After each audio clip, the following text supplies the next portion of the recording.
BNP chairperson Begum Khaleda জিয়ার শারীরিক অবস্থা অপরিবর্তিত, তবে এখনো তার অবস্থা শঙ্কামুক্ত নয়। বেগম জিয়ার শেষ পরিণতি নিয়ে যে রাজনীতিটা হলো, এটা বাংলাদেশের জন্য তো বটেই, এটা বেগম জিয়ার রাজনৈতিক ক্যারিয়ারের জন্য কি ভালো হলো? তাহলে আপনার কি মনে হয় যে খালেদা জিয়া এখন এই মুহূর্তে জীবিত নেই? জীবিত নন। তার নিজের কতটুকু থ্রেট হতে পারে ডিক্লেয়ার করলে পরে, আর পাশাপাশি সে একটা নাটক করার চেষ্টা করছে যে আমরা তো তারেক রহমানের সময় 1 দিন 2 দিন 3 দিন 5 দিন অপেক্ষা করেছি, মৃত্যু সংবাদ আমরা দিয়ে নেই। তিনবারে প্রধানমন্ত্রী বেগম খালেদা জিয়া বিদায় নিয়ে চলে গেছেন। খালেদা জিয়া মৃত্যুবরণ করেছেন, দুনিয়ার সফর শেষ করেছেন। খালেদা জিয়ার জন্য তার আত্মার মাগফিরাত কামনা করবেন, ওনার বেহেশত নসিবের জন্য দোয়া করবেন, কারণ আমরা ওনাকে ফিরে পাবো না, ফিরে পাওয়ার কোনো সম্ভাবনা আমার চোখে দেখি না।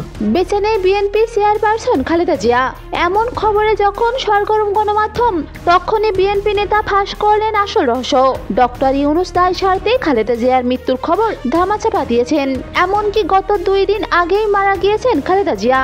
সরকার এখনো পর্যন্ত ঘোষণা দিচ্ছে না বেগম জিয়ার মৃত্যু, কারণ সরকার চাইছে এটা বলতে যে তারা তারেক রহমানের জন্য 4-5 দিন অপেক্ষা করার পরও যখন তারেক রহমান এলেন না, তখন ঘোষণা দেওয়া হলো যে যাতে সব দোষ যেন তারেক রহমানের উপর চাপানো যায়। এদিকে রাজনৈতিকবিদরা বলছেন, খালেদা জিয়া যদি সত্যিই মারা গিয়ে থাকেন, তাহলে বিএনপি আর ক্ষমতায় আসতে পারবে না।